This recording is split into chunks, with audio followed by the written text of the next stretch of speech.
Hello my dear CSPP aspirants, कैसे हैं आप सब। जी हाँ, मैं बिल्कुल ठीक हूं और उम्मीद करता हूं आप सब भी अपनी जगह कुशल मंगल हैं। चलिए आगे बढ़ते हैं।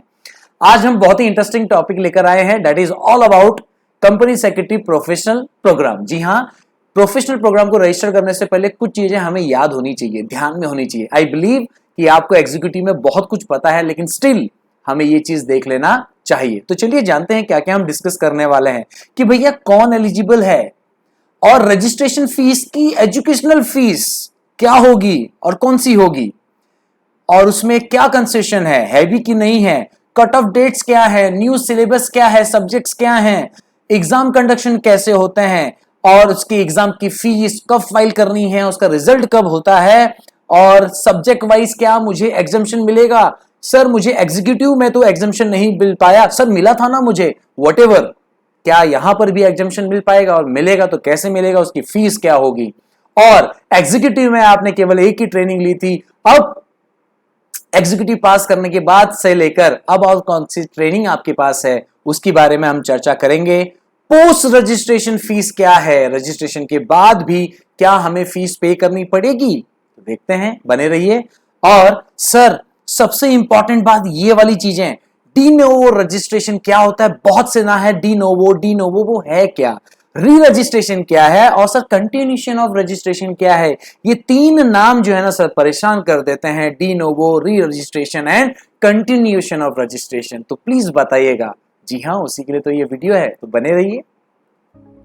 First of all congratulation for clearing your executive program and I believe you are a future CS। नाम के पहले टैग जरूर लगने वाला है और लगेगा, बिकॉज तो बाद में यहां पर फिर भी आपके मन में थोड़ा बहुत टेंशन रहेगा कि कैसे प्रोफेशनल प्रोग्राम को परफेक्टली समझना है। तो फिकर not, I am here, don't fear. Okay, और यस ऑफ कोर्स, जहां चाह वहां रहा, you are a brave man, you are a शूरी। और आप लोगों के लिए, CS एस्पिरेंट्स के लिए मोटिवेशनल पोएम मैंने लिखी है, पसंद आएगी तो जरूर लाइक कीजिएगा और कमेंट कीजिएगा। तू शूर तू वीर, तू ही शूरवीर, तू ये भूल जाना नहीं। और नहीं भूलोगे आप, क्यों? क्योंकि सर हमने एक नहीं दो लेवल पार करके हम प्रोफेशनल में पहुंचे हैं सर। तो यस, वी आर शूरवीर, दैट्स द स्पिरिट। क्यों? क्या असफलता तूने है कभी माना नहीं, रुकना नहीं, थकना नहीं, चलना बस चलना, तूने है जाना ये। आए पथ में लाख दिक्कतें, याद आ रहा होगा एग्जीक्यूटिव में कितनी दिक्कतें आई थी, है ना। आए पथ में लाख दिक्कतें, तूने है कभी हार माना नहीं। डिप्रेशन होता है लेकिन आगे बढ़ जाता आदमी। तोड़ सारी जंजीरें, आया ना डिप्रेशन वर्ड का तोड़, तूने तो है हार पहनाया वही। है अदम्यता तुझमें जिसे जीता ना जा सके कभी, है चट्टानियत तुझमें जिसे विचलित ना किया जा सके कभी। तू शूर तू वीर, तू ही शूर तू भूल जाना। जब इतना कर लिया तो प्रोफेशनल क्या कुछ कह रहे हैं, है ना, दैट्स द स्पिरिट। तो चलिए, ICSI ने एक रिवोल्यूशनरी चेंज किया है, नया पैटर्न बनाया है CS कोर्स का, जो 2020 से रिफॉर्म हो चुका है। तो इसीलिए हम CSPP का लेवल समझेंगे स्टेप बाय स्टेप। सबसे पहले नमस्ते, नमस्कार, नमस्कार, नमस्कार, नमस्कारम, वणकम, प्रणाम, खंबा खड़ी, सत श्री अकाल, अस्सलाम वालेकुम and hello to all my lovely dears. This is your friend and mentor Govind Belal and once again warm welcome in my channel GB Info Time। चलिए शुरू करें। तो ये सारी चीजें हम डिस्कस करने वाले हैं एक एक, चलो देखते हैं। First of all eligibility criteria, तो ये तो एकदम सिंपल है, आपको आप सब जानते हैं कि जो कोई भी CS एग्जीक्यूटिव पास करेगा उसके बाद ही प्रोफेशनल प्रोग्राम में जाएगा। अब यहां पर बात आती है कि रजिस्ट्रेशन फी आपको नहीं है। अगर आपको पता हो तो एग्जीक्यूटिव में जो आपने टोटल फीस दी थी उसमें से रजिस्ट्रेशन फीस 2000 थी, और वो registration fees up to 5 year था। मतलब जब आप एग्जीक्यूटिव लेवल में जाते हैं तो आपका पूरा CS कोर्स कंप्लीट करने के लिए आपको मैक्सिमम 5 ईयर दिया गया है, इंक्लूडिंग योर ट्रेनिंग।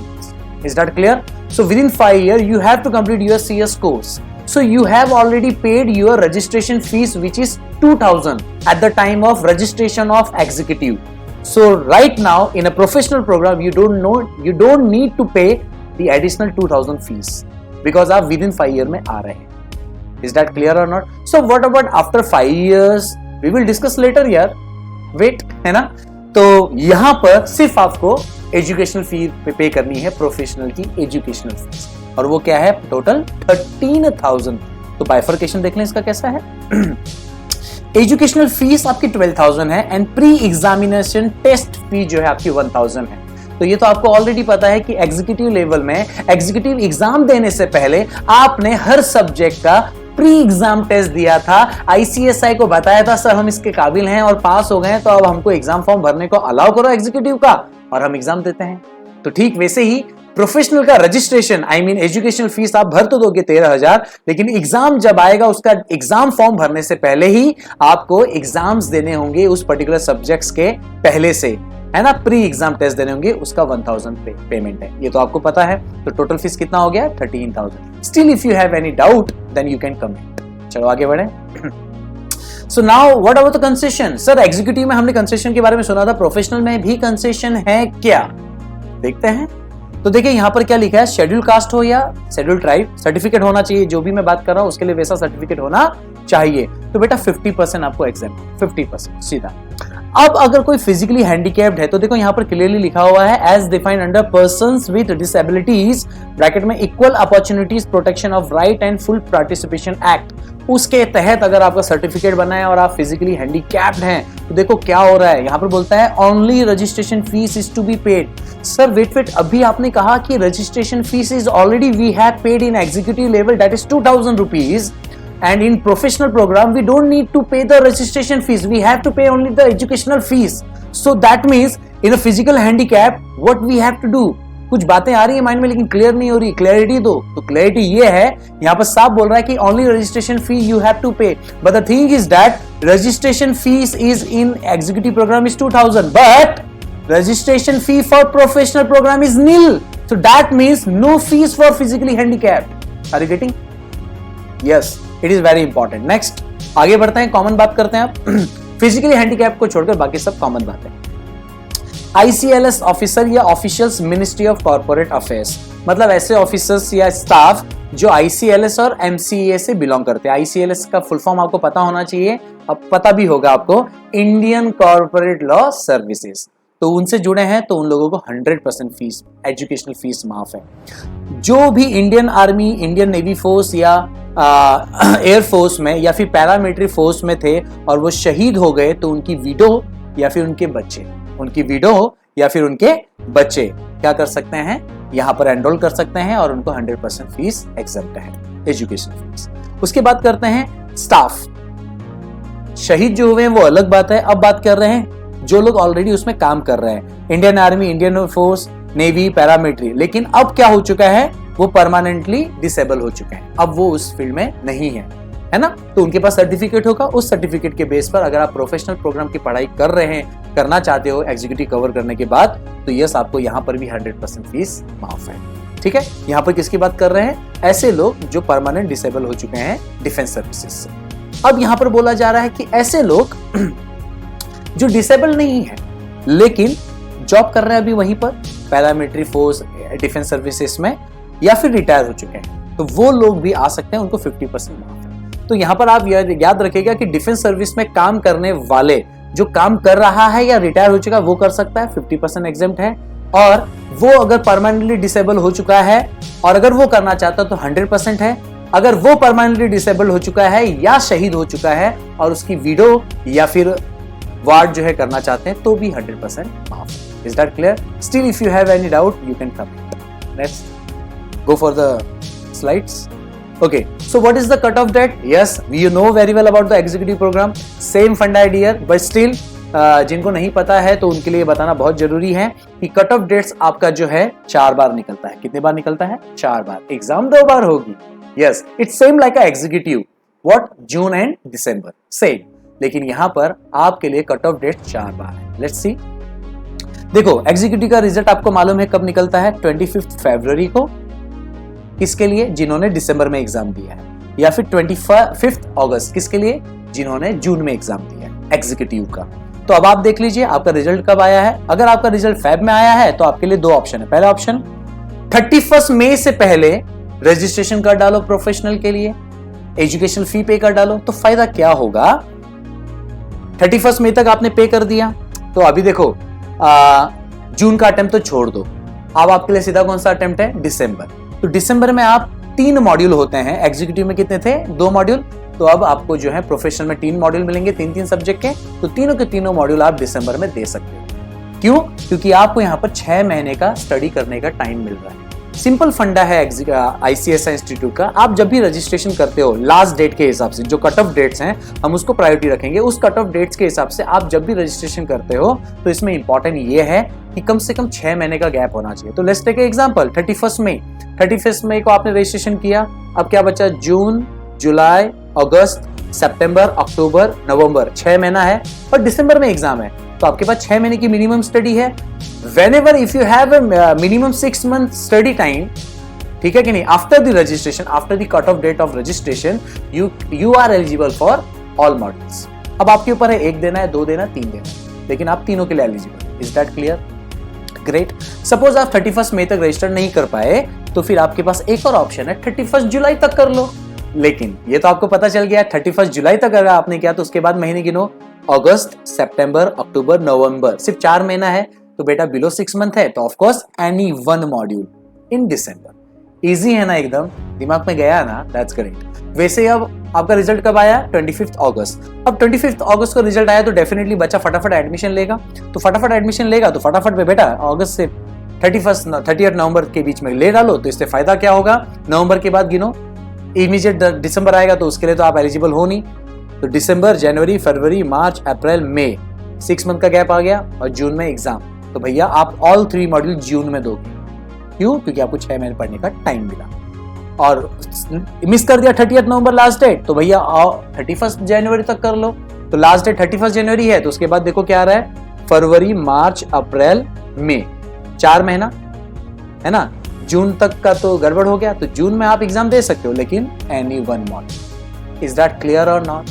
पिक्चर समझ में आई? एग्जीक्यूटिव के बाद प्रोफेशनल के लिए भी विंडो पूरे दिन खुले, 365 डेज खुले, बट डिपेंड करता है कि आपने कब रजिस्टर किया। तो उसके हिसाब से आपको क्या मिलेगा? मॉड्यूल कंप्लीट करने का वैसा मौका मिलेगा। चलो आगे बढ़ते हैं। Still if you have any doubt you can comment. अब आ जाते हैं सब्जेक्ट्स के बारे में। तो यस, एग्जीक्यूटिव में कितने थे आपको? 8। कितने मॉड्यूल थे आपको? 2। एक मॉड्यूल में कितने? 4, है ना। तो वैसे यहाँ पर अभी 9 सब्जेक्ट हैं, तो यहाँ पर 2 नहीं 3 मॉड्यूल कर दिया है। एक मॉड्यूल में कितना? यस, डिवाइड बाय 9, तो क्या हो जाएगा? 3, है ना। तो यस बेटा, तो यहाँ पर आपको एक मॉड्यूल में 3 पेपर मिलेंगे, 3 पेपर मिलेंगे, 3 पेपर। तो मॉड्यूल 1 में आपको क्या है? Governance, risk management, compliance and ethics, that is the paper number 1। बहुत इजी है। Paper 2 advance tax law. Executive में आपने टैक्स लॉ पढ़ा था, अब यहाँ पर एडवांस लेवल पर पढ़ेंगे, है ना। उसके बाद आप कौन सा पढ़ने वाले हैं? Drafting, pleading and appearance. इसको सिंपल वे में कहूं कि भैया डॉक्यूमेंट्स को कैसे ड्राफ्ट किया जाए, लीगल डॉक्यूमेंट्स को कैसे किया जाए, प्लीड कैसे किया जाएगा और अपीयर कैसे होंगे ट्राइब्यूनल के पास, वो यहाँ पर दिया है। ठीक है, बहुत अच्छे टॉपिक्स हैं। मॉड्यूल 2 में क्या है? सेक्रेटरियल ऑडिट, है ना, जो हम बोलते हैं सेक्रेटरियल ऑडिट बनाना पड़ेगा, तो किस तरह से बनता है, क्या है, उसके बारे में है। कंप्लायंस कैसे होंगे, उसके मैनेजमेंट एंड ड्यू डिलिजेंस क्या है, वो हमको पढ़ने पड़ेंगे। पेपर 5 में corporate restructuring, insolvency, liquidation and then winding up, ये टॉपिक आपको मिलेगा। ये मैंने ऑलरेडी हाईलाइट किया, तो इससे आपको साफ समझ में आ गया कि सारे टॉपिक, सारे सब्जेक्ट इंपॉर्टेंट है, but this is the most important topic. Yes, इसको बहुत अच्छे से सीखना है। Paper 6 resolution of corporate disputes, non compliance and remedies, तो उसके रेजोल्यूशंस कैसे रहेंगे। अब आ जाते हैं मॉड्यूल 3 में। इसमें कोई ऑप्शंस नहीं है, you have to take all 6 papers, ठीक है। But when you come in module 3, then in paper number 9 you have elective subjects. We will discuss. First we will go for the paper number 7. What is paper number 7? Corporate funding and listing in stock exchange. Yes, executive में कहीं ना कहीं आपने capital market and SEBI पढ़ा हुआ है, उसी से रिलेटेड है। पेपर 8 मल्टीडिसिप्लिनरी केस स्टडीज, ये बहुत इंपॉर्टेंट है। जब ये पहली बार मार्केट में आया था, जब CS इंस्टीट्यूट ने ये पहली बार लॉन्च किया था, सब लोग बोले थे वाओ कितना इजी है, केस स्टडीज है, हम केसेस पढ़ेंगे, समझेंगे और एग्जाम में लिखेंगे। क्यों? क्योंकि ये ओपन बुक टेस्ट है। सर ये ओपन बुक टेस्ट क्या है, डिस्कस करेंगे। ये जो ग्रीन कलर दिया है मैंने पेपर 8 और paper 9, this is the open book test, बाद में बात करेंगे। यहाँ पर बच्चे बहुत एक्साइट हुए थे, लेकिन अब जब बच्चों को दिख रहा है कि बार बार धड़ाधड़ पे धड़ाधड़ जो है केसेस आ रहे हैं, पढ़ना बहुत पड़ जा रहा है, लेकिन बहुत इंटरेस्टिंग है। ट्रस्ट मी, ये सब्जेक्ट आपको ना एक कॉन्क्रीट लेवल बोलते हैं ना, CS का एक कंप्लीट टैग दिलाएगा। एक होता है नॉर्मल टैग लेना सीएस का नाम के लिए, एक होता है कंसेप्चुअल टैग लेना, है ना। जब केस स्टडी आप पढ़ के नहीं समझ पाए, उसको एनालाइज नहीं कर पाए, तो क्या मतलब है लॉ की पढ़ाई करने का। तो यहाँ पर आपको ना कई प्रकार के लॉ, मतलब आपको मैं सिंपल वे में कहूँ ना, आपने जो भी पुराने स्टूडेंट हैं तो फाउंडेशन बोलूंगा, और जो नए स्टूडेंट हैं तो CSEET बोलूंगा। CS कोर्स को स्टार्ट करने से के टाइम पर स्टार्टिंग लेवल से लेकर अभी तक जो भी सब्जेक्ट आपने पढ़ा है, जो भी लॉज आपने पढ़े हैं, उससे रिलेटेड इंपॉर्टेंट केस लॉज होंगे। वास्ट है, इसलिए तो ओपन बुक है। उसके बाद पेपर नंबर 9 इलेक्टिव सब्जेक्ट्स हैं। इसमें से टोटल आप देखो 8 सब्जेक्ट आपको दिए, इसमें से कोई एक चूज करना है। कई सारे नाम हैं, नाम ले लेते हैं। Banking law and practice, insurance law and practice, intellectual property rights IPR कहते हैं, law and practice, forensic audit, direct tax law and practice, labour law and practice, valuation and business modelling. Paper number 7 exempt है किसी किसी के लिए, वो मैं आगे बताऊंगा, पेपर नंबर 7। और paper number 8 insolvency law and practice. तो अब बात आती है, कई लोग बच्चे इसके लिए भी कॉल करते हैं कि सर कौन सा सब्जेक्ट चूज करें। देखो ये तो ऐसा है ना, बेसिकली बोलूं तो आपको जो सब्जेक्ट पसंद है वो कर लो, जिसमें आपका लगाव ज्यादा है वो कर लो, एक ये होता है। दूसरा ये होता है स्कोप किस में ज्यादा है। तो देखो आपको किस चीज में ज्यादा जाना है, बैंकिंग एरिया में जाना है तो बैंकिंग लॉ प्रैक्टिस ले लो, इंश्योरेंस एरिया में जाना है तो वहां ले लो, IPR से रिलेटेड काम करना है तो वहां ले लो, टैक्स में और लेकर जा तो ये कर लो, मल्टीपल चीजें हैं। सर अगर आप सजेस्ट करो तो क्या कहोगे, तो मैं तो ये कहूंगा डियर आप पेपर 3 या पेपर 8 इनमें से कोई एक ले लो। क्यों? इंटेलेक्चुअल प्रॉपर्टी राइट इंटरेस्टिंग है और बहुत काम की चीज है CS की पढ़ाई में, तो ये ले लो। दूसरा, या फिर इंसॉल्वेंसी ले लो। क्यों? क्योंकि देखो यहाँ पर पेपर नंबर 5 ऑलमोस्ट यहाँ पर कवर हो रहा है, तो यहाँ पर आपका टाइम बचे। तो टाइम बचाने के हिसाब से paper number 3 and paper number 8 is very good. Otherwise direct tax law and practice भी तो आपने एग्जीक्यूटिव में कर लिया और अभी तो आप एडवांस लेवल में आ चुके हैं, तो ये भी आपके पास ऑप्शन है। सो टेक योर टाइम, आप समझिए आपको क्या लेना है, उसके हिसाब से बढ़िए। किसी को टाइम बचाना है तो टाइम के हिसाब से मैंने ऑप्शन बता दिया है, किसी को पसंदीदा टॉपिक है तो पसंदीदा टॉपिक आपका जो है वो लीजिए, किसी को जिस फील्ड में जाना है उसके हिसाब से तो उस हिसाब से कर लीजिए। इज दैट क्लियर और नॉट? That's great. चलो आगे बढ़ते हैं, इंपॉर्टेंट चीजें बात करते हैं। अब इसमें कुछ इंपॉर्टेंट चीजें हैं जो हम लोग ध्यान रखेंगे। जैसा कि आपको पता ही है, इट्स नॉर्मल टेस्ट सेंटर में कंडक्ट होगा, एक दिन में होगा, एक दिन में एक पेपर होगा, 1 पेपर 1 डे, बीच में छुट्टियां होती हैं, ये आपको पता ही है।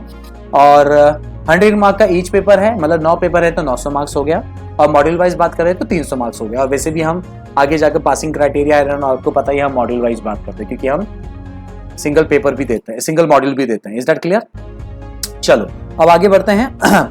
3 घंटे का एक पेपर होगा, जनरली डिस्क्रिप्टिव क्वेश्चंस होंगे यहाँ पर। यस, डिस्क्रिप्टिव क्वेश्चंस हैं, एग्जीक्यूटिव का एक्सपीरियंस आपको ऑलरेडी है तो यू नो वेरी वेल।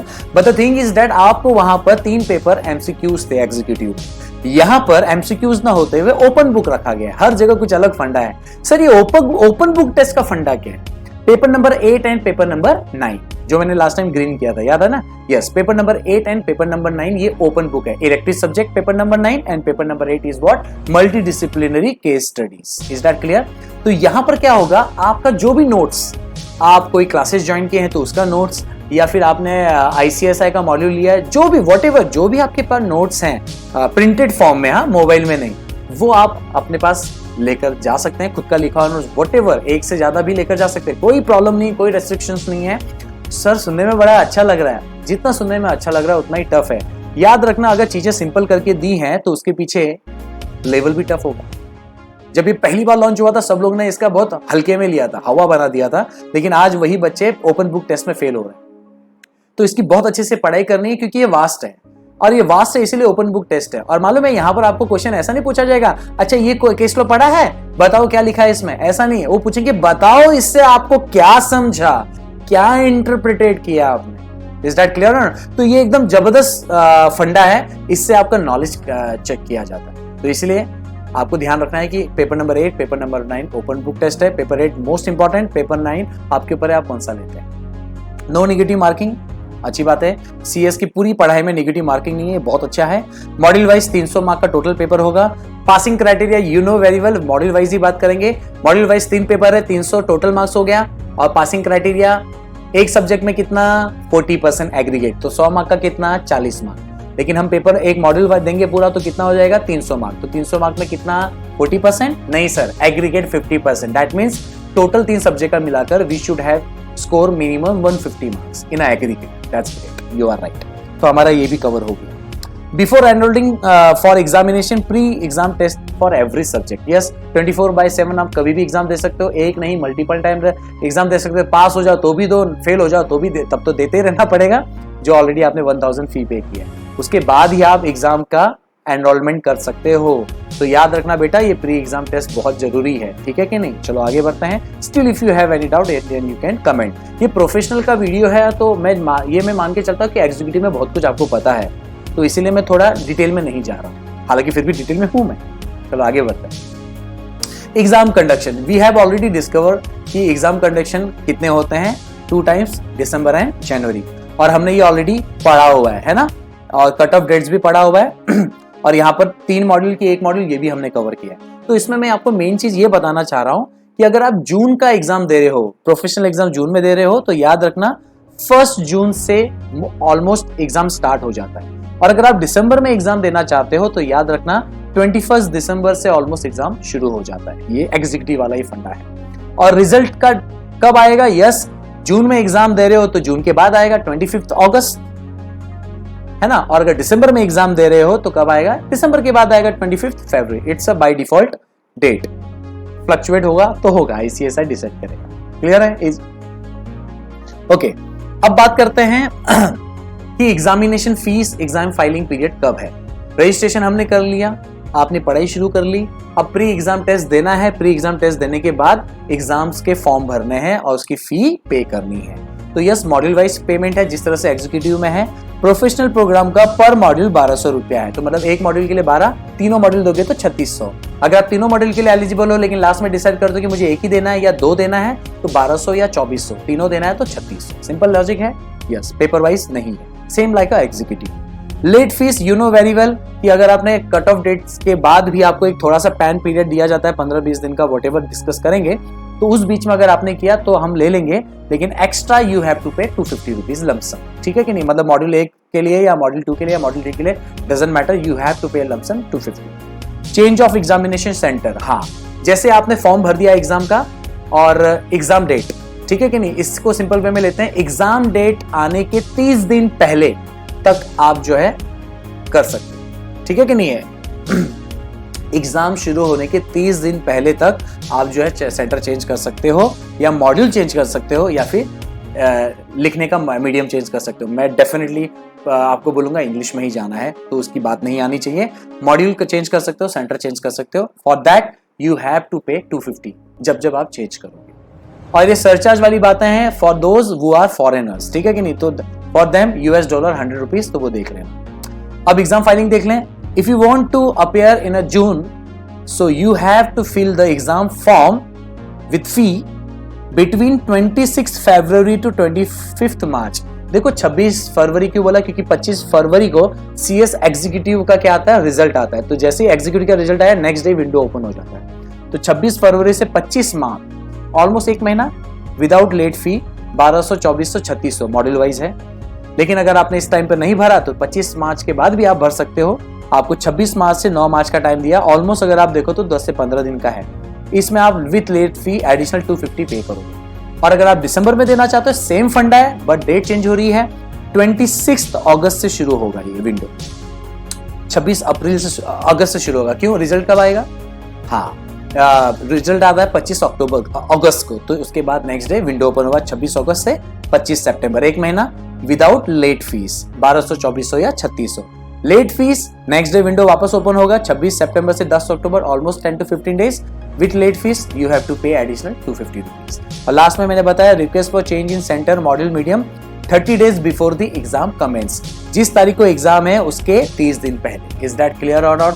30 दिन का जो गैप है उसमें नहीं, 30 दिन पहले। Is that clear?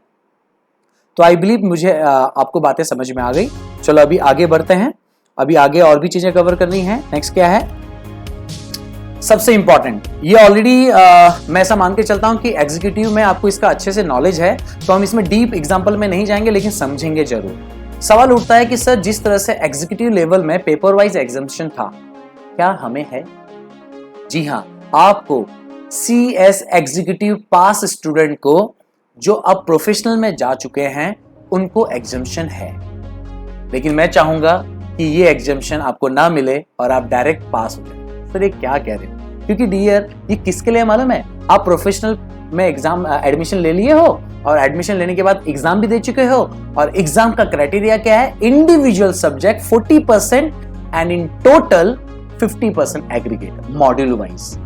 If not then only you will get exemption, but for that you have to fulfill the some criteria, some conditions.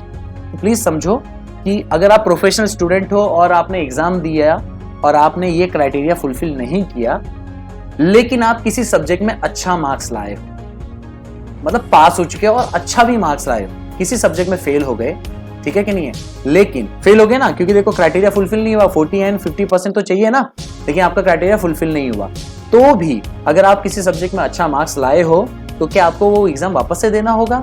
उसके लिए जवाब है नहीं, लेकिन उसके लिए कुछ कंडीशंस हैं. तो कंडीशन दो टाइप की है, प्लीज इसको पहले फोकस करो. दो टाइप की कंडीशन है. पहले कंडीशन में जाते हैं. आई बिलीव आपको ऑलरेडी पता है, लेकिन जिसको फिर भी डाउट है या क्लैरिफिकेशन चाहिए, ये देख सकते हैं अच्छे से. चलो अब एग्जाम पे मान लेते हैं पहला मॉड्यूल आपने दिया. पहले मॉड्यूल में कितना पेपर है? 3 पेपर है. तीनों पेपर दे दिया. हाँ, अब रिजल्ट आ गया और बाई चांस आप बेटा ये वाला क्राइटेरिया फुलफिल नहीं कर पाए. अब आप ये क्राइटेरिया फुलफिल नहीं कर पाए, that means you are fail. आप मॉड्यूल वाइज हो चुके हैं, लेकिन सब्जेक्ट वाइज देखते हैं तो उसने क्या बोला है? पहला condition module wise appeared all papers. क्या आपने तीनों पेपर दिया है? हाँ सर, तीनों पेपर दिया है, क्योंकि सब में मार्क्स आए हैं, एब्सेंटी तो लगा ही नहीं. चलो, तो फर्स्ट कंडीशन में पहला एक जो छोटा सा कंडीशन है वो कवर हुआ. उसके साथ साथ एक और कंडीशन पूरा करना है, मिनिमम 25% इन ईच पेपर. मतलब आप फेल भले ही हो गए हैं, लेकिन आपको 100 में से कम 25 या 25 से ज्यादा मिला है. पासिंग के लिए कितना है? 40% पर सब्जेक्ट, लेकिन आप उससे नीचे लाए तो फेल हो गए, लेकिन कम से कम 25% होना चाहिए. तो देखो, तीनों पेपर दिया है, दैट्स राइट. अब आपका एक सब्जेक्ट में 25, आपका तीनों सब्जेक्ट में कम से कम 25 मार्क्स होना चाहिए. हाँ सर, तीनों पेपर में कम से कम 25 मार्क है. चलो, मतलब आपका फर्स्ट कंडीशन फुलफिल हो रहा है. तो अब आप किसके लिए एलिजिबल हो गए? मैंने क्या बोला? पहले मॉड्यूल में आपने तीनों पेपर अपेयर किया और तीनों पेपर में आप फेल हो गए हो किसी में, लेकिन आपका कम से कम 25 मार्क्स आए हैं. तीनों पेपर में कम से कम 25 आए, तो आप एलिजिबल हो किसके लिए? Eligible for exemption for those paper और papers in which you have scored minimum 60%. तो लेट्स टेक एग्जांपल, आपने पेपर 1 में 25 मार्क्स लाया, पेपर 2 में 40 मार्क्स लाया. 40 मार्क्स पासिंग है और पहला पेपर में 25 है, वो तो आप फेल हो गए, है ना. लेकिन पेपर 3 में आपने 60 मार्क्स लाया, तो आपका ये कंडीशन फुलफिल हुआ. Appeared all papers, minimum 20% marks, लेकिन आपने एक पेपर में 60 मार्क्स लेकर. इज दैट क्लियर और नॉट? सर, अगर ऐसा हुआ कि पेपर 1 में 25 मार्क्स आया और पेपर 2 और पेपर 3 में 60 और 70 आया, तो भैया पेपर 2 और पेपर 3 आपको एग्जम्प्ट हो गया. क्यों? क्योंकि इंडिविजुअली आपने 60% मिनिमम लेकर आया, और एक पेपर में भले ही फेल हो गए, लेकिन 25 मार्क्स तो है आपको, और तीनों के तीनों पेपर आपने अपेयर किए हैं. आई बिलीव आपको समझा. Still if you have any doubt you can comment, but I believe as an executive, previous executive students, you know very well this concept. Is that clear? चलो अब नेक्स्ट बढ़े. Suppose आप इसमें नहीं आए, बोले सर अपेयर तो किया है लेकिन मिनिमम 25 नहीं आया. हाँ, तो फिर next criteria. Is that clear? तो नेक्स्ट क्राइटेरिया क्या है? अगर आप इसमें नहीं बैठे फिट, तो आपके लिए एक और ऑप्शन है, सेकंड कंडीशन. क्या बोलता है? मॉड्यूल 1 पे ही लेते हैं. सपोज आपने पेपर सब अपेयर किए हैं क्या? देखो, हाँ सर, मैंने तीनों पेपर दिए थे मॉड्यूल 1 के. That's great. चलो, पहला पूरा हुआ. 3 क्राइटेरिया है, पहला क्राइटेरिया पूरा. Next, fails only 1 paper, that is even 0 marks. और आप पेपर में एक पेपर में फेल हो गए. सर, एक पेपर में फेल हो गए मतलब, प्लीज समझो, इसके पहले क्या था? कम से कम 25 मार्क्स लाना है. तो मतलब यहां पर क्या हुआ? If you are scoring below 25 marks, fail तो ऑलरेडी दोनों सेक्शंस में हो, है ना, लेकिन यहां पर क्या था? कम से कम 25% तो लाना है. अब यहां पर क्या हुआ? किसी एक सब्जेक्ट में सिर्फ, तीनों सब्जेक्ट में, मॉड्यूल 1 के तीनों सब्जेक्ट में किसी एक में आप 25 नहीं 24 लाए, 23 लाए, 18 लाए, 19 लाए, लेकिन कितना है? सब 25 के नीचे आए, तो फेल है. और नॉट अबव 25, क्योंकि 25 आएगा तो फर्स्ट कंडीशन. और मिनिमम 40% इन रिमेनिंग पेपर्स, और बाकी में कम से कम 40%. तो लेट्स टेक एग्जांपल. मॉड्यूल 1 में 3 पेपर है. चलो, paper number 1 23 marks, paper number 2 40 marks, ठीक है कि नहीं है? Paper number 3 40 marks. कितना? 40 मार्क्स. तो अभी देखो क्या हुआ? Appeared all papers, yes, appeared all papers, है ना. फेल्ड ओनली 1 पेपर, हाँ सर, क्योंकि 25 से नीचे आया, क्योंकि 25 आता तो फर्स्ट कंडीशन आता। ठीक है, एक पेपर में ही फेल हुए, क्योंकि दूसरे पेपर में कितना आया आपको 40 मार्क्स आए, है ना। अब ये हाँ, अपीयर्ड और papers, fails only one paper, paper number 1 that is 23 marks, और बाकी दो में कितना आया 40 आया। हाँ, तो देखो ऑल पेपर अपीयर हो गया बेटा, और एक पेपर में आप फेल हो गए, 25 से नीचे आया, और 40% मिनिमम आपका लेकर आया। पेपर 2 पेपर 3 में कितना आया आपका 40 मार्क्स आए, तो आप एलिजिबल हो गया। किस चीज के लिए? Eligible for exemption papers scored minimum 60% together.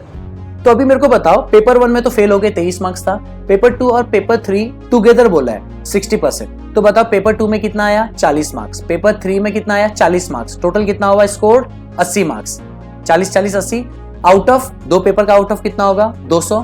तो बताओ 100 में से 80 मार्क्स आपको मिला है, 200 में से 80 मार्क्स आपको मिला है, दैट मीन्स व्हाट 40%। प्लीज समझ में आ रहा है कि नहीं आ रहा है? यस। तो बेटा आप बताओ, आपका दोनों पेपर मिलाकर 40 मिलाकर आउट ऑफ 200 भी मिनिमम 60 मार्क्स टुगेदर नहीं आया, that means what you know, पूरा मॉड्यूल 1 आपको फिर से देना पड़ेगा। इतना समझा? अब नेक्स्ट सिनेरियो में जाते हैं। आपने फेल हुए हो एक पेपर में, पेपर नंबर 1 23, और दोनों पेपर में मिनिमम 40 मार्क्स, तो ऐसा अज्यूम करते हैं कि आपको यहाँ पर 50 मार्क्स मिला है और यहाँ पर 70 मार्क्स मिले। समझ में आ गया? पेपर 2 पेपर 3 में। तो अब मुझे बताओ, ये तो फेल हो गए, छोड़ दो इसको, लेकिन अपेयर है, हाँ अपेयर है, फेल है, हाँ फेल है, मिनिमम 40 मार्क्स है, रिमेनिंग में हाँ मिनिमम 40 है, तो इन दोनों को जोड़ो, कितना हो गया 120, कितना हो गया 120, और दोनों मार्क्स का आउट ऑफ कितना होता है 200, तो 200 में से आप 120 लेकर आए, that means you have achieve 60%। तो बोला ना मिनिमम 60% होना चाहिए दोनों मिलाकर, तो भैया आपको 120 मार्क्स मिल गया ना 200 में से, तो आप मालूम है दोनों के दोनों पेपर में एग्जाम्प्ट हो, दोनों के दोनों पेपर। इज दैट क्लियर और नॉट? दैट मीन्स जब आप अगली बार एग्जाम दोगे तो बेटा सिर्फ पेपर नंबर 1 में दोगे, क्योंकि आप इसमें फेल थे और बाकी में आपको एग्जाम्पशन। आई होप आपको समझा। एक नया सिनेरियो और ले लेता हूं आपको समझाने के लिए। मान लो यहाँ पर 23 आया, ये तो फेल है, और मान लो यहाँ पर आपको 40 मार्क्स आया और यहाँ पर 60 मार्क्स आया, ठीक है, ये तो पास है और ये भी पास है। अपीयर्ड है, एक में फेल है, हाँ फेल है सर, ये फेल है, तो फेल है, चलो मिनिमम 40 मार्क्स, हाँ सर 40 मार्क्स मिनिमम है, ठीक है। तो एलिजिबल क्या हो आप? इन दोनों पास पेपर का मिलाकर 60% होना चाहिए कम से कम। तो 40 और 60 कितना होता है 100 होता है, कितना होता है 100, कितने में से 200 में से, कितना आया 50%। तो भैया आप दोनों में भी एलिजिबल नहीं, दोनों में भी एलिजिबल नहीं, समझा? हाँ, तो ये फंडा एकदम टोटली डिफरेंट है। आप इसमें ये नहीं बोल सकते कि सर 60 मार्क्स है तो एग्जाम्पशन दो, यहाँ पर साफ बोला है ऐसे पेपर या पेपर जिसमें सब मिलाकर 60 मार्क्स आना चाहिए, तो यहाँ पर आप 60 मार्क्स नहीं लाए। Is that clear? और इसका उल्टा करते, 40 मार्क्स होता और मान लो ये 80 मार्क्स होता, 80 मार्क्स होता तो क्या होता है 40 और 80 कितना होता है 120। हाँ, तो अब दोनों में आप एग्जाम, हाँ समझ में आया? Still if you have any doubt you can comment. Is that clear? लेकिन आई बिलीव आपको पता है, क्योंकि already dear we have covered this things in executive way. ठीक है, चलो आगे बढ़ते हैं। That's great.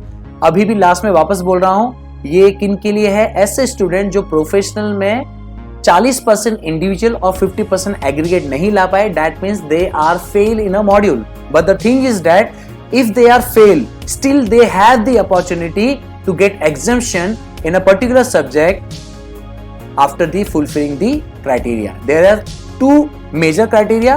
First criteria is आपको सारे पेपर में अपेयर होना है and you have scored at least 25 marks. And then whatever is the subject, 1 or 2 whatever, you should score at least 60 marks in each subject. तो जिस subject में 60 marks आए उसी में आप एलिजिबल हो, ये पहला है। दूसरे में क्या बोलता है, अगर आपका पहला कंडीशन फुलफिल नहीं हुआ तो सेकंड में आ जाओ, आपको कम से कम एक ही पेपर में फेल होना है, दैट इज बिलो 25, और बाकी पेपर में आपको 40% कम से कम लेकर आना है। तो उस बेस पर आपका एक काम चलेगा, और जो भी पेपर में आप पास हुए मिनिमम 40%, उसका टोटल मार्क्स आउट ऑफ करके देखेंगे। अगर 60% मिनिमम आ रहा है तो आप सारे पेपर में क्या हो, एलिजिबल हो, अदरवाइज नहीं हो, आपको फिर से सारे पेपर देने पड़ेंगे। Is that clear? Still if you have doubt, comment. चलो आगे बढ़ते हैं। अब ऐसे लोगों को जो बाहर के लोग हैं जिन्हें एग्जाम्पशन है, मतलब फॉर एग्जाम्पल आपने एग्जीक्यूटिव का एग्जाम दे दिया, ठीक है, एग्जीक्यूटिव का एग्जाम दिया, बट ऑलरेडी आपने बहुत अच्छी प्रोफेशनल पढ़ाई कंप्लीट की है। लेट्स टेक एग्जांपल, आपने एलएलबी पास की है, चाहे 3 साल की हो या 5 साल की, और आपने टोटल एग्रीगेट 50% एग्रीगेट लेकर आए, तो बेटा आपको ना यहां पर कोई भी एग्जम्पशन नहीं है। एलएलबी के लिए कोई एग्जम्पशन नहीं, ठीक है कि नहीं है। एलएलबी वालों के लिए एग्जीक्यूटिव में एग्जम्पशन था, बट यहां पर जो भी कॉस्ट अकाउंटेंट है, सीएमए की फाइनल की पढ़ाई करके पास होकर दे रहा है, तो उसको एग्जीक्यूटिव में भी एग्जम्पशन था, उसको प्रोफेशनल में भी एग्जम्पशन है। मॉड्यूल 1 में एडवांस टैक्स लॉ उसको एग्जम्प्ट है, उसको नहीं देना है। मॉड्यूल 3 में उसको corporate funding and listing in stock exchange exempt है, और मॉड्यूल 3 में इलेक्टिव पेपर 9.7 एग्जम्प्ट है। दैट मींस आपको बात समझ में आ रही है कि आपको मॉड्यूल 3 में बाय डिफॉल्ट एक पेपर एग्जम्प्ट है, that is paper number 9। Module 3 में एक पेपर एग्जम्प्ट है, मॉड्यूल 1 में एक पेपर एग्जम्प्ट है, तो इसका मतलब 3 सब्जेक्ट एग्जम्प्ट हैं। तो भैया हर मॉड्यूल में सिर्फ आपको 2 ही पेपर दो। ये किसके लिए है? सीएमए वालों के, ओनली फॉर सीएमए। बाकी जो भी माइंड में आ रहा है ना। इज दैट क्लियर और नॉट? That's great. आगे बढ़े तो यस, एग्जम्पशन है, तो उसके लिए आपको क्या होगा, एग्जम्पशन फी भी भरनी पड़ेगी। तो उसके लिए क्या करना है, आपको ये पोर्टल में जाना है, आपको वहां पर 1000 फीस भरनी है पर सब्जेक्ट। तो आपको तीनों में एग्जम्पशन मिल रहा है, that means you have to pay 3000। और लास्ट डेट कब करना है अप्लाई?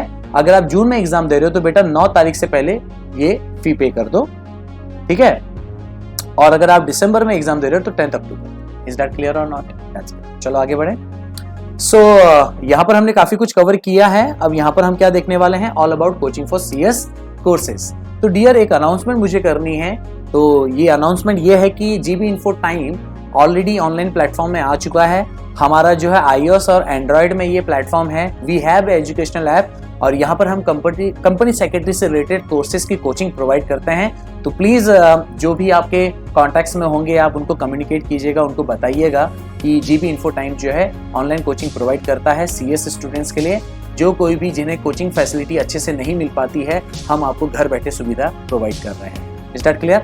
बहुत सारी सुविधाएं यहाँ पर हैं, आप उसे देख सकते हैं। उस एडवांटेज को ग्रैब करके अपने करियर को और अपनी लाइफ को ब्लेस कर सकते हैं। पॉज करके इसको देखेगा, इसमें समय बर्बाद नहीं करूंगा। और यहाँ पर किस तरह से डाउनलोड करना है एंड्रॉइड के लिए और iOS के लिए ये बताया गया है। यस, मन में आपके जरूर सवाल उठ रहा होगा कि सब फ्री में है क्या ये? भैया फ्री में कोई चीज नहीं मिलती है, और जो देता है तो उसके पीछे बहुत गहरा मकसद होता है, और वो बाद में समझता है, तब तक हमें उसके बाद अफसोस ही अफसोस होता है। तो फ्री में कोई चीजें नहीं मिलती है। हम आपके लिए मेहनत कर रहे हैं, तो डेफिनेटली हम आपसे कुछ फी चार्ज करेंगे, बट डेफिनेटली मैं उसकी श्योरिटी दिलाता हूँ कि हम आपसे एक रीजनेबल फीस लेंगे, जिससे हमारा कॉस्टिंग भी निकले और हम थोड़ा कमा भी सकें और आपको एक अच्छी सुविधा मिल सके। ना हम बहुत कम रखेंगे फीस, ना हम बहुत ज्यादा फीस रखेंगे। जो है क्लियर एंड ट्रांसपेरेंट बातें मैं आपसे कर रहा हूँ। इज दैट क्लियर और नॉट? और बहुत सारी चीजें फ्री भी मिलेंगी, लेकिन हर चीज फ्री नहीं मिलेगी। Is that clear? So I believe आप इसको जरूर स्प्रेड करेंगे, I believe. And post registration की बात करूं, कॉमन बातें हैं, जरा फटाफट देख लेते हैं। अगर आपको नाम चेंज करना है कभी भी तो कर सकते हैं, 200 रुपया भरो। फोटोग्राफ चेंज करना है 100 रुपया भरो। सिग्नेचर चेंज करना है 100 रुपया भरो। पेपर वाइज एग्जाम्पशन चाहिए तो ये हमने ऑलरेडी डिस्कस कर लिया, 1000 भरना है। डुप्लीकेट रिजल्ट चाहिए तो 100 रुपया पर मार्कशीट। मार्क्स का वेरिफिकेशन करना है तो पर पेपर 250 भरना है। आंसर बुक सर्टिफाई करके चाहिए तो 500 रुपया भरना है। एजुकेशनल क्वालिफिकेशन को वेरीफाई करके देना है तो 590 प्लस जीएसटी करना है। So that's a simple. Whenever you want to go for these kind of services, you have to go ICSI website. Is that clear? And for that you have to pay some charges. That's it. That is the post registration fees. Okay. So the most important thing is what? All about registration of de novo registration, re-registration and continuation of registration. बहुत लोग बोलते हैं sir इसको please समझाओ, तो मैं आपको यहाँ समझाने के लिए आया, ध्यान से सुनिए। तो देखिए यहाँ पर सबसे पहले हम डी नोवो की बात करते हैं। मैंने आपको क्या बताया था कि हमारा रजिस्ट्रेशन कब हो जाता है? एग्जीक्यूटिव में। तो एग्जीक्यूटिव में आपने कितना पे किया था? 2000, और कंसेशन रहा था व्हाटएवर। तो आपने रजिस्ट्रेशन ऑलरेडी कर लिया सीएस कोर्स के लिए, तो बेटा आप जो हैं ऑलरेडी 5 साल के लिए रजिस्टर हो चुके हैं। ठीक है, 5 साल के लिए रजिस्टर हो चुके हैं, और आपको इस 5 साल की पढ़ाई में सीएस और CS executive, professional and training सब कंप्लीट करनी ही चाहिए। नहीं कर पाए तो क्या? तो यहाँ पर क्या बोलता है? Registration de novo for students of executive and professional program whose registration have expired। आपने एग्जीक्यूटिव रजिस्टर किया फॉर एग्जांपल 2010 में, तो उसके 5 साल 2015 में आपका वो एक्सपायर होने वाला है, और आपकी अभी भी पढ़ाई कंप्लीट नहीं हुई, सीएस कोर्स की पढ़ाई कंप्लीट नहीं है, तो आपको सबसे पहले डी नोवो में ही जाना है। By default. Is that clear? तो यहां पर क्या बोलता है कि जैसे आपका देखो क्या लिखा है, स्टूडेंट में apply for registration de novo with in 2 years of the expiry of registration. तो जैसे मान लो 2015 है ना, अभी 2020 चल रहा है, तो 2020 ले लेते हैं। मान लो 2020 में इसका रजिस्ट्रेशन खत्म हो रहा है, तो 2020 के बाद भी 2 साल मैक्सिमम टाइम दिया है। उस 2 साल तक मतलब 2022 तक अगर आप डी नोवो रजिस्ट्रेशन कर लेते हो तो बहुत अच्छी बात है। क्यों? क्योंकि आपको सिर्फ 2000 पे करना है और आपका रजिस्ट्रेशन वापस से एक्टिवेट हो जाएगा सीएस कोर्स की पढ़ाई की। Is that clear? लेकिन अगर आपका 2 साल बाहर निकल गया, आपको 2022 के बाद पता चला, तो भी टेंशन नहीं है, still you can go for de novo registration, क्योंकि यहां पर आपको फी जो है कम पे करनी पड़ती है। टोटल पैन दिया गया है कितने साल का? 5 साल। मतलब 2020 में रजिस्ट्रेशन खत्म हो रहा है तो 2025 तक, समझ में आ रहा? 2025 तक भी आप कर सकते हो। 2022 तक कितना था? 2000 रुपया, क्योंकि 2 साल बोला है, लेकिन 2 साल के बाद भी आप एक्स्ट्रा 3 साल आपके पास मिलता है। बस आपको क्या है, जब भी आप करोगे तो 1000 एक्स्ट्रा देना है। That means total you have to pay 3000। Is that clear? 2020 में रजिस्ट्रेशन खत्म हुआ तो 2 साल के अंदर 2022 तक करोगे तो डी नोवो रजिस्ट्रेशन लगेगा कितना? 2000। लेकिन अगर 2022 तक नहीं कर पाए तो और 3 साल, टोटल मिलाकर 5 साल, तो 2025 तक रजिस्टर करो, लेकिन कितना आपको जाएगा? 3000 रुपया। Is that clear? That's great. अब क्या, जो 5 साल के बाद आ रहे हैं, होता है ना कुछ लोग जो बेचारे किसी कारण से बीच में पढ़ाई छूट जाती है और 2 साल क्या 5 साल चला गया, तो क्या उनके लिए लैप्स होगा? तो सीएस इंस्टीट्यूट बोलता है डोंट वरी, हम आपके लिए अभी भी हैं, चिंता नहीं करना, लेकिन उसके लिए आपको कुछ करना पड़ेगा। आप ये क्राइटेरिया में नहीं बैठ रहे तो आपके लिए नेक्स्ट क्राइटेरिया है re registration to professional program. To professional program, तो यहां पर आपको क्या करना है, ये उन लोगों के लिए है जिन्होंने एग्जीक्यूटिव प्रोग्राम पास कर लिया है, जिन्होंने एग्जीक्यूटिव प्रोग्राम पास कर लिया है, जिन्होंने एग्जीक्यूटिव प्रोग्राम पास कर लिया है और वो डी नोवो नहीं कर पाए, तो उनको वापस से प्रोफेशनल प्रोग्राम रजिस्टर करना पड़ेगा। And for that they have to pay 12,000। आप समझ रहे हो बात को? यस। अदरवाइज अगर आपने ऐसा गड़बड़ कर दिया कि मान लो आपने सीएस एग्जीक्यूटिव भी नहीं दिया, प्रोफेशनल भी नहीं दिया और रजिस्ट्रेशन डी नोवो भी नहीं किया, तो बेटा वापस से सीएस एग्जीक्यूटिव आपको 5 साल के बाद देना पड़ेगा। यस यस, आपने एग्जीक्यूटिव प्रोग्राम नहीं दिया, प्रोफेशनल भी नहीं दिया, 5 साल खत्म हो गए, डी नोवो कर लो, अच्छी बात है, लेकिन नहीं किया, 5 साल भी लैप्स हो गए। आप सोचो री रजिस्ट्रेशन प्रोफेशनल में कैसे होगा? आपको पूरा फ्रेश रजिस्ट्रेशन करना है, एग्जीक्यूटिव लेवल वापस से देना है। ये उनके लिए जो लोग एग्जीक्यूटिव पास किए। आई होप आपको समझा, नहीं समझा कमेंट करो। Next, continuation of registration. ये किन के लिए मालूम है कि आपने प्रोफेशनल एग्जाम पास कर लिया है, आपका एग्जीक्यूटिव भी हो गया, प्रोफेशनल भी कवर कर लिया एग्जाम, लेकिन क्या होगा, जो ट्रेनिंग्स है ना वो अभी भी कंप्लीट नहीं हो पाई। तो जब तक आपका पूरा ट्रेनिंग कंप्लीट नहीं होगा एग्जाम के बाद, तो मुझे बताओ आपको सीएस का टैग कैसे मिलेगा? तब तक आप तो सीएस के आईसीएसआई इंस्टीट्यूट के मेंबर ही नहीं बने, तो आपको सीएस का टैग, हाँ सीएस का टैग आप लगा सकते हो प्रोफेशनल के बाद, बट आप exactly ACS, associate company secretary, ACS का टैग कब लगा पाओगे? सवाल है ना। तो एसीएस का टैग आपको तब मिलता है जब आप एग्जाम और ट्रेनिंग पूरी कंप्लीट करते हो। तो ये सिनेरियो किन के लिए है कि आपने प्रोफेशनल की पढ़ाई कंप्लीट कर दी, ठीक है, अब यहां पर डी नोवो रजिस्ट्रेशन, री रजिस्ट्रेशन को फोकस नहीं करना है। आर यू गेटिंग और not? De novo and re registration is a different thing. De novo नहीं कर पाए तो री रजिस्ट्रेशन है, ठीक है, लेकिन continuation of registration is totally different for those students who have passed the professional exam but still they didn't complete the trainings, whatever the trainings. Is that clear? वो ट्रेनिंग अगर कंप्लीट नहीं की है, then जब तक complete नहीं हो रहा है, देन यू हैव टू पे 1000 पर ईयर। आई बिलीव आपको समझा। If still you have any doubt you can comment. चलो आगे बढ़ते हैं। कंसेशन कंसेशन की बात हमेशा आती है, तो शेड्यूल कास्ट और शेड्यूल ट्राइब के लिए 50% कंसेशन है इसके लिए, और जो फिजिकली हैंडीकैप्ड है उनको 75% कंसेशन, तो ये आप क्रॉस चेक करना चाहिए। अब बात करते हैं ट्रेनिंग्स की। तो एग्जीक्यूटिव में हमने ऑलरेडी ट्रेनिंग्स ले ली है ना? हमने कौन सी ली थी एग्जीक्यूटिव में? सर एक ही तो ट्रेनिंग ली थी, और वो क्या थी? ओडीपी, है ना? ओडीपी ली थी, राइट है ना? लेकिन जब आपका एग्जीक्यूटिव कंप्लीट होता है तब आपकी ट्रेनिंग की भरमार शुरू होती है। ट्रेनिंग की भरमार शुरू होती है, तो वो ट्रेनिंग क्या है? It's a very vital important for company secretary profession. तो बेटा जैसे ही आपने एग्जीक्यूटिव पास किया, आपको देना है ईडीपी का ट्रेनिंग, आपको लेना है ईडीपी का training, that is called executive development program. जैसे ही सीएस एग्जीक्यूटिव का रिजल्ट आया, आप कभी भी, इसका कोई टाइम नहीं दिया है कि कब तक करना है, बस बोला है कि at least you should clear the executive exam, उसके बाद आप एलिजिबल हैं ईडीपी के लिए। ईडीपी कभी भी करो। सर ये तो बहुत अच्छा है, हम आराम से करेंगे। वेट, आपने एग्जीक्यूटिव डेवलपमेंट प्रोग्राम करना है। ये 1 महीने का 30 डेज का प्रोग्राम होता है नॉर्मली, और यहाँ पर आपका soft skill, IT skill, software information technology और किस तरह से लोगों के साथ कम्युनिकेट करना चाहिए, ये सारी चीजें हम सिखाएंगे। इंस्टीट्यूट सिखाएगा। और ये कहाँ होगा?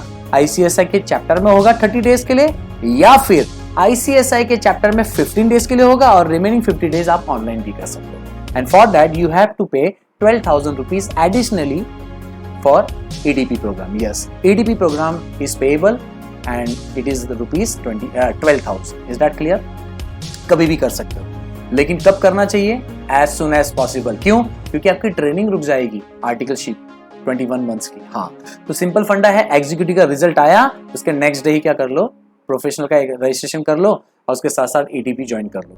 तो आपका 1 महीना ये खत्म हो जाएगा, आपके पास का सर्टिफिकेट आ जाएगा। अब आप आर्टिकलशिप, जो लास्ट आपका ट्रेनिंग स्टेज है 21 मंथ्स का, वो आप कर सकते हो कंपनी में या फिर PCS के यहाँ पर। ठीक है, तो बेटा ये 21 मंथ्स का है। ठीक है, और इसमें आपको बहुत अच्छी बात है कि मिनिमम स्टाइपेंड जो है नॉर्मली अदर प्रोफेशन से इसमें ज्यादा है, 10 to 12,000 आपको जो है स्टाइपेंड मिल जाता है। ठीक है, तो it's your choice. If you want to go to company, then you can go.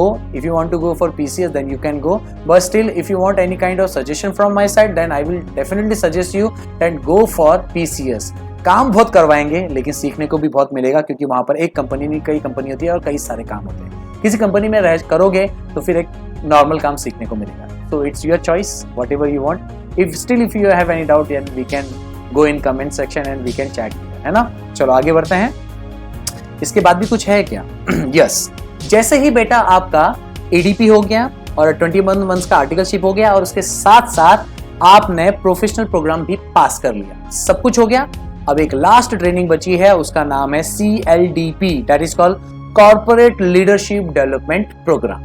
Yes, corporate leadership development program, वो आपको करना पड़ेगा। और ये बहुत अच्छी चीज है कि ये रेसिडेंशियल प्रोग्राम है। आपको बकायदा 1 या 2 महीने के लिए, ICSI डिसाइड करता है, 1 या 2 महीने के लिए आपको CCGRT में जाना पड़ेगा, centre for corporate governance research and training. ये बहुत लिमिटेड है ऑल ओवर इंडिया में, तो आपके नियर बाय जो भी CCGRT रहता है, आप वहां पर रजिस्ट्रेशन कर सकते हो। और ये रजिस्ट्रेशन करके आप 1 से 2 महीना वहां पर जा सकते हो। उसकी फीस होती है, वो fees day to day change होती है, क्योंकि समय के हिसाब से फीस चेंज होती है, तो आपको वो पे करनी पड़ती है। ऑलमोस्ट 12 to 15,000 ये नॉर्मल फीसेस होती हैं, लेकिन बस स्टिल मैं आपको कोई कमिटमेंट नहीं दूंगा, ये ICSI आपको बताएगा।